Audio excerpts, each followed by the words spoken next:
Well, good afternoon, Matt. Lovely to see you on the other end of Skype on this afternoon, and we're getting closer and closer, of course, to the reopening of the museums at this stage. So, obviously, quite a busy time for you, but always time to have a chat and a look at some of Limerick's sporting history. And of course, today we're going to have a look at the history of the golf clubs in Limerick and in surrounding areas and the ones that are attached.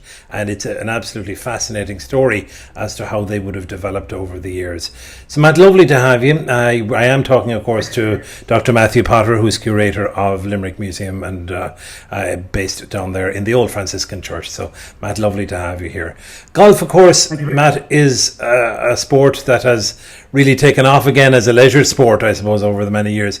But its development, I suppose, is shrouded in the mists of history, but definitely of a Scottish origin.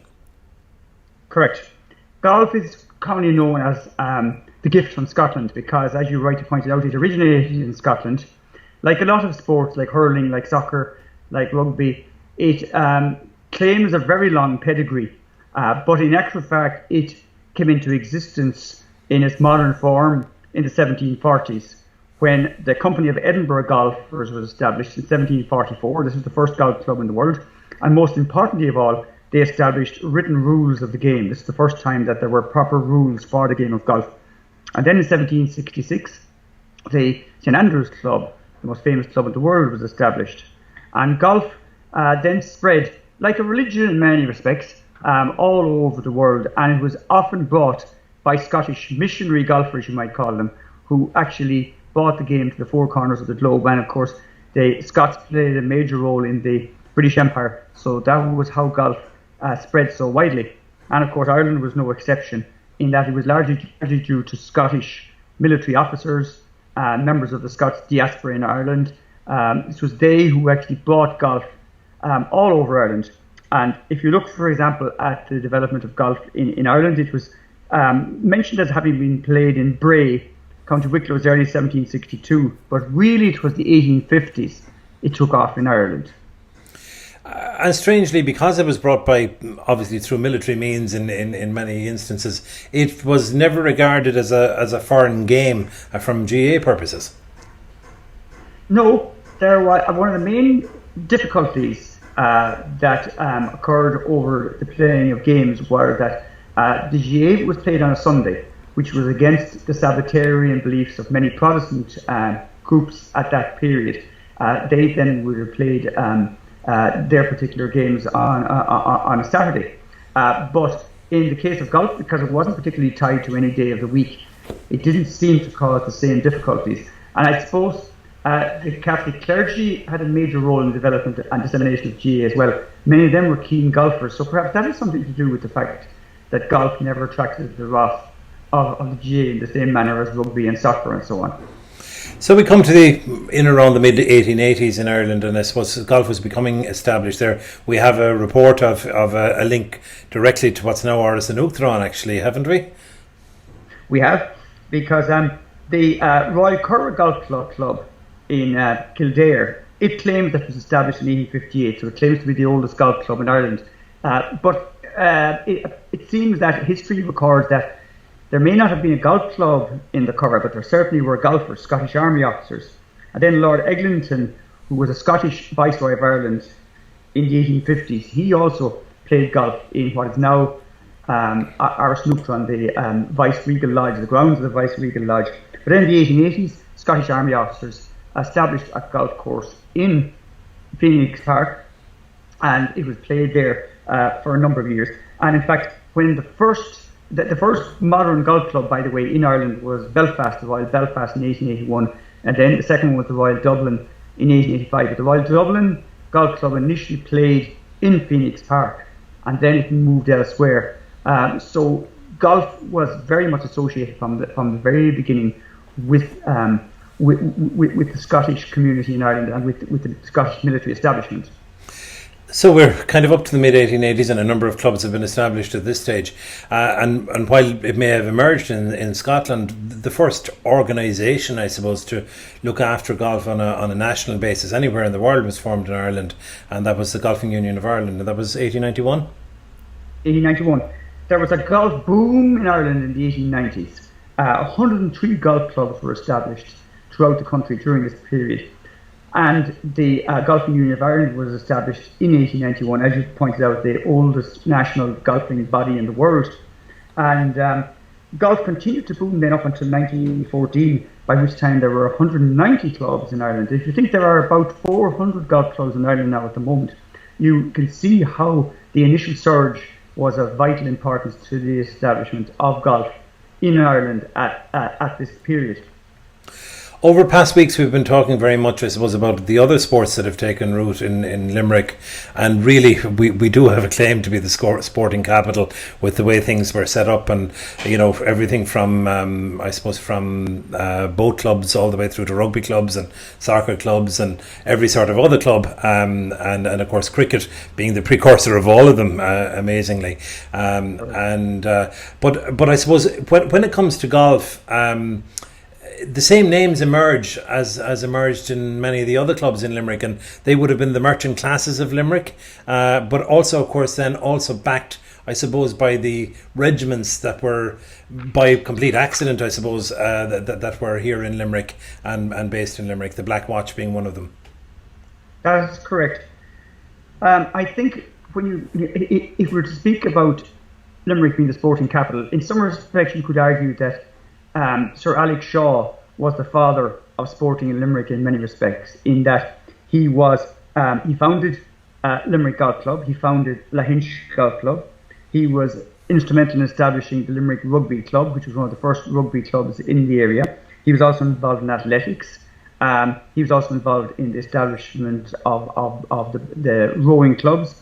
So I think that Sir Alex Shaw is central to all of the narrative of the development of organised sports in Limerick at the second half of the 19th century. And of course, as you rightly point out, it's the interaction between Scottish visitors to Limerick and Scottish residents to Limerick and the local gentry and the local merchant class that brought about the establishment of golf in Limerick, because in 1888 a family named Murray came from Scotland to live in Castletroy at Prospect House, and Mrs. Murray had been married before, and she'd been married to a gentleman called Mr. Driver. It's D-R-I-V-E-R, which is rather appropriate considering that we're talking about golf. And the three sons, her three boys, the three Driver boys, brought golf to Limerick. They joined then the Limerick County Club, which was the local club for the Limerick gentry, and which was situated at what is now the Augustinian Friary on O'Connell Street in Limerick. There, the three Driver brothers met members of the officers of the Black Watch Regiment, which, as you stated, were stationed in Limerick at the time. So then you had these three Scottish boys, you had the Scottish officers. Between them all, and they interested many of members of the county club in the idea of playing golf, and in that manner, the seed was planted.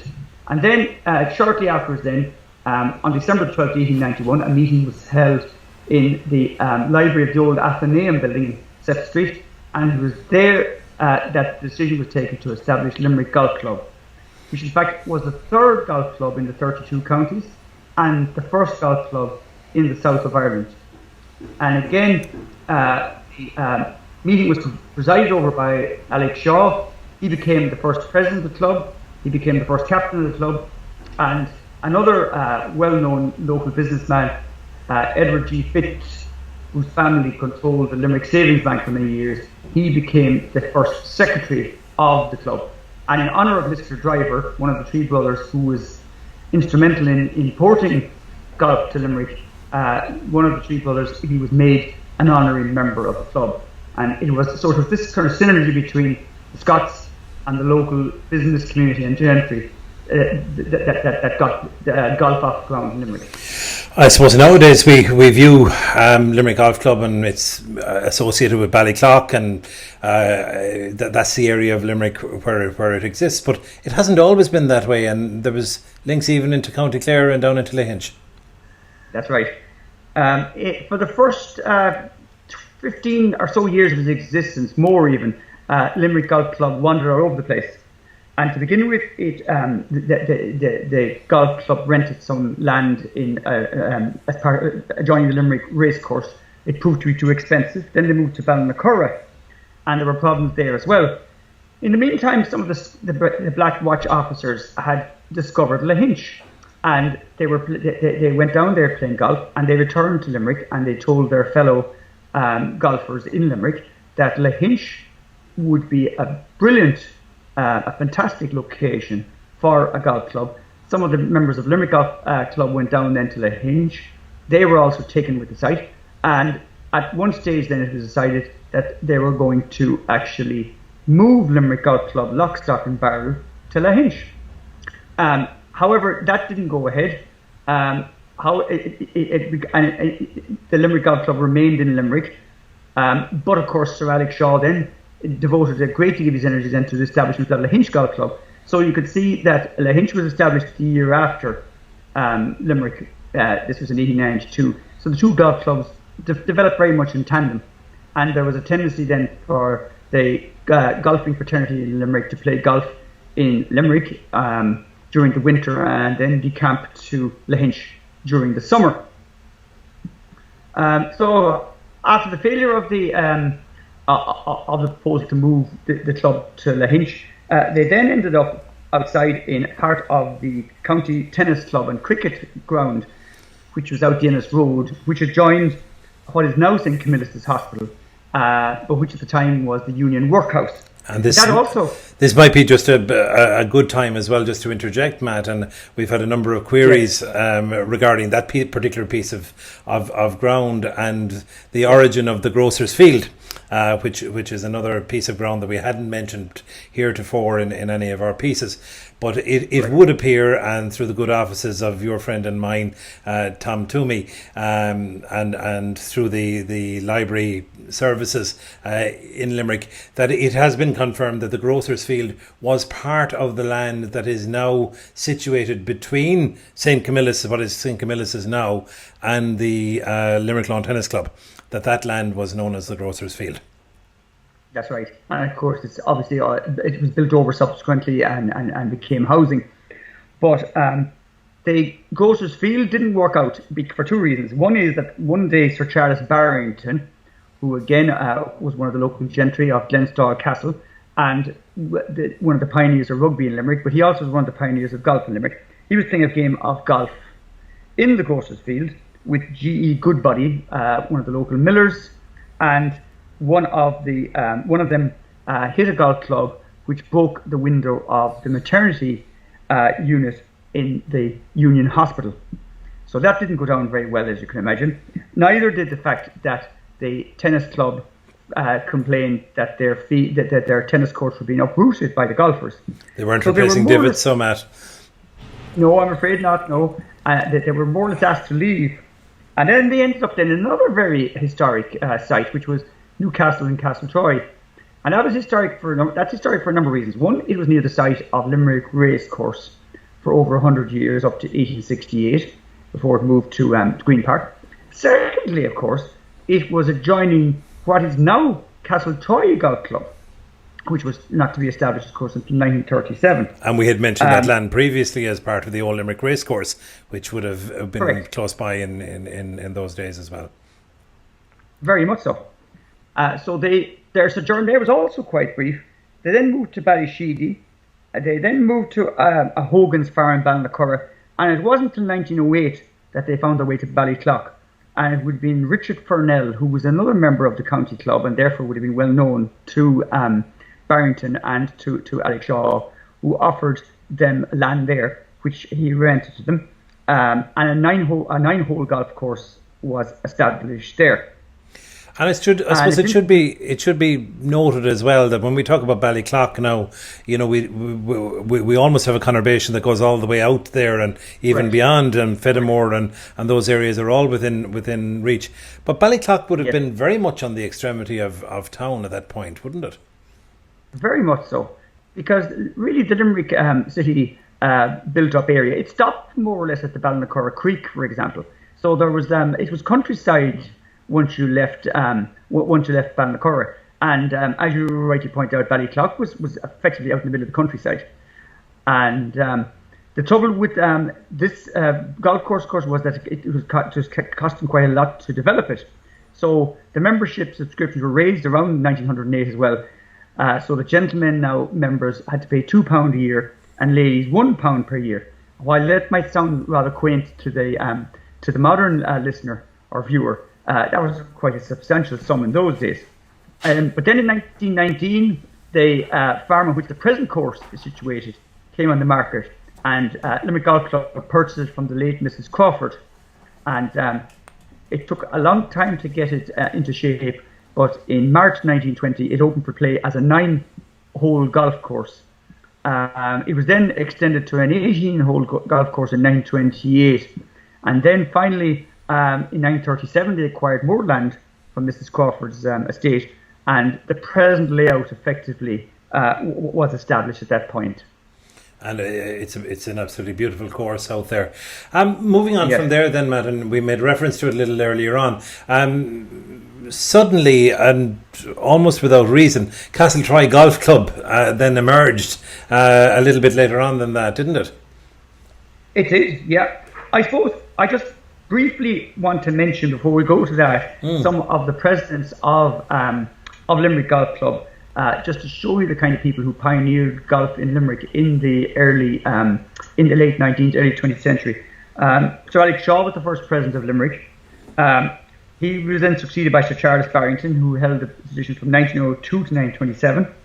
Then he was followed by Major Richard de Ross Rose, who lived near Limerick City, who had fought in the First World War, had been severely wounded, had been decorated for gallantry at the Battle of Cambrai, and whose wounds were so severe that he died actually quite young in 1939 at the age of 50. And it's interesting to note, and this is now where I'm about to tie into the Castletroy Golf Club being established, that with Major de Ross Rose's replacement as president in 1937 by Philip Tracy, he was a very wealthy and well-known local businessman in Limerick, but he was a Catholic.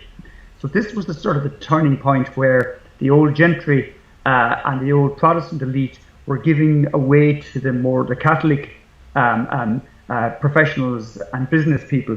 And it was in this context then that Castletroy was established in 1937. And interestingly though, that the Shaws had a big part in this as well, because what happened was there was a meeting called in the Glenfield Hotel in Limerick, at which it was decided that a second golf club should be established in the city. And at the time, a few people said, we don't really need a second golf club in Limerick, because there's only 239 men and 116 lady members of Limerick Golf Club at this period. But in fact, Castletroy Golf Club, ironically, in view of the fact that I just, after mentioning the fact that it was there was a transition from the old Protestant elite to the new Catholic elite, it actually was two sons of Sir Alex Shaw who got Castletroy Golf Club off the ground. And these were Malcolm Shaw, who was the proprietor of the Limerick Bacon Factory, the Shaw's Bacon Factory, and his brother Captain Eric Shaw, who was another veteran, of course, of the First World War. They provided the necessary funds, and by their involvement then, other funds were made available then because of the example they set. And Castletroy Golf Club then was established in 1937. It, of course, also wandered around, or at least it took a while for Castletroy to be chosen as the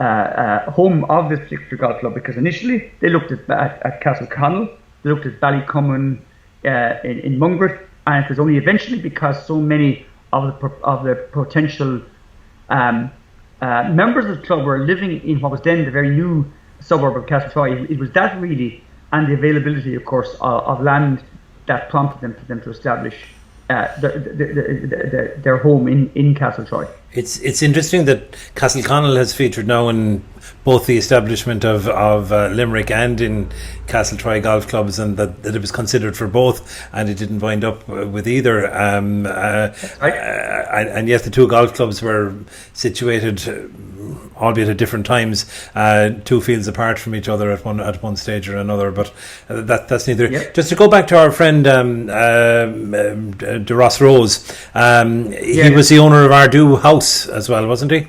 Correct.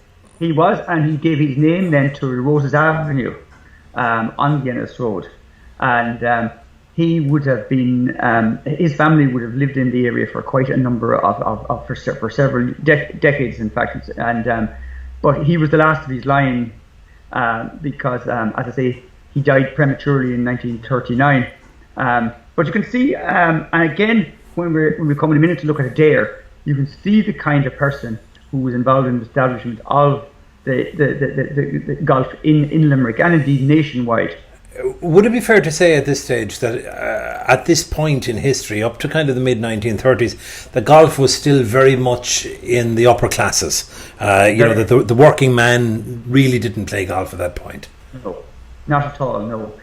In fact, not only that, but it was actually very much associated with the Protestant community and with the old landed elite. It took a long time for even the Catholic professionals and business people to make their mark. As I say, symbolised to some degree by the presidency of Philip Tracy. He became president of Limerick Golf Club in 1937. But even so, the Shaws continued to play a major role, for example, then in Castletroy Golf Club for a long time after it was established. And if we then look at, for example, at Lahinch, Lahinch owed its existence to the activity of Sir Alex Shaw. And I should point out at this stage, what's very interesting is, and when we look at it again when we talk about Adare, the likes of Sir Alex Shaw and Lord Reagan, they had access to the best expertise of the day, because in 1894, when a Hinch Golf Club was being laid out, Sir Alex Shaw commissioned no less a man than old Tom Morris, a legendary Scottish golfer, who was actually been the subject of a film, no less. He and his son, young Tom Morris, had a fraught relationship. But old Tom Morris is regarded as being the founder of modern golf in many respects. Because he decided that there should be 18 holes in the golf course, for example. And he also was the first, he was the founder of the whole concept of maintenance, of greenkeeping and all that kind of thing. And he also identified that Lahinch, and in his own words, was the finest natural course that he had ever walked. Correct. And I mean, when you think of what a compliment that was, because he was associated with St Andrews for much of his life, which was then as now the leading golf club in the world.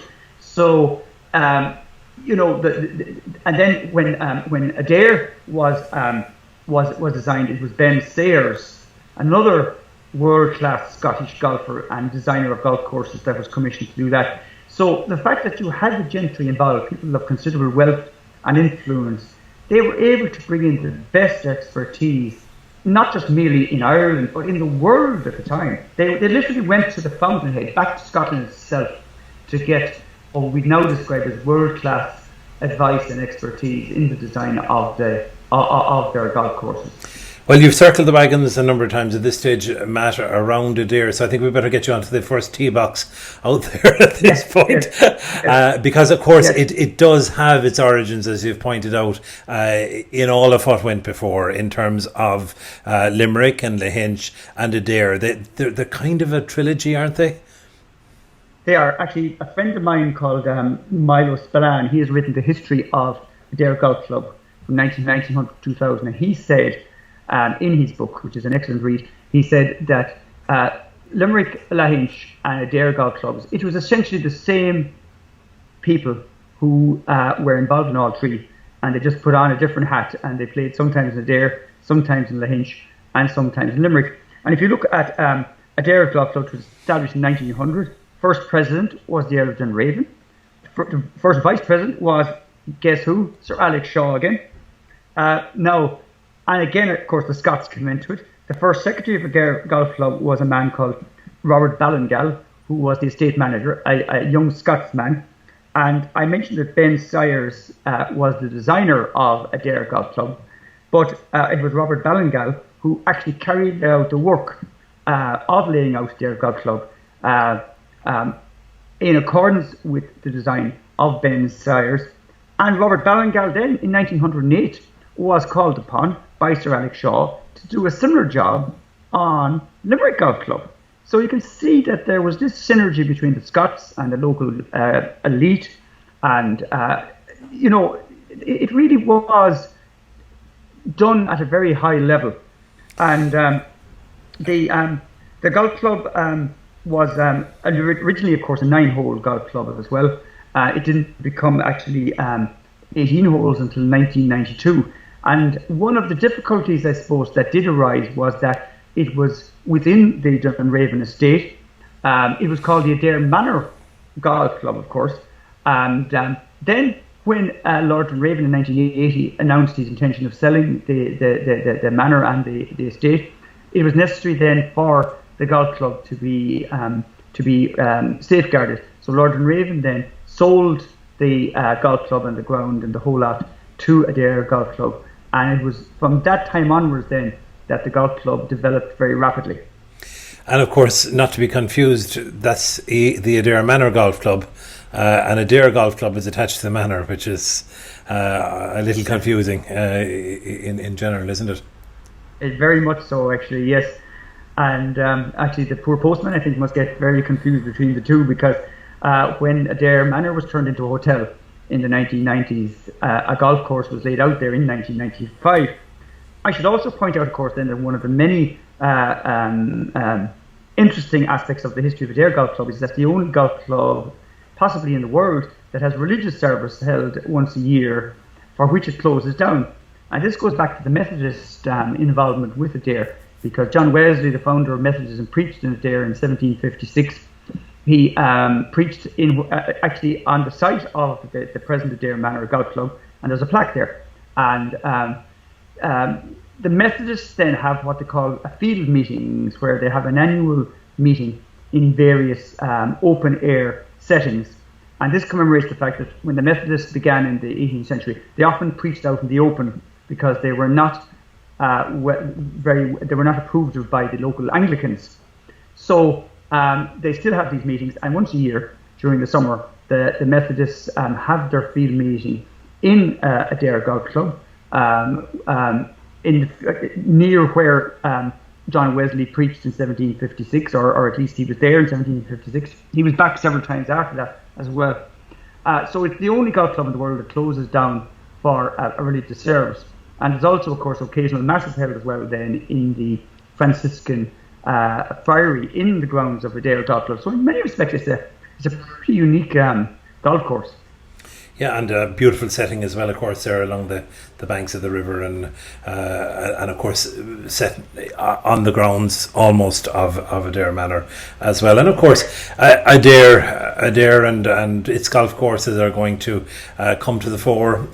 If we ever get rid of this accursed COVID, we can start focusing once again on the Ryder Cup, which of course is due to come to Adare in 2026, and I suppose will be historic as well from that perspective.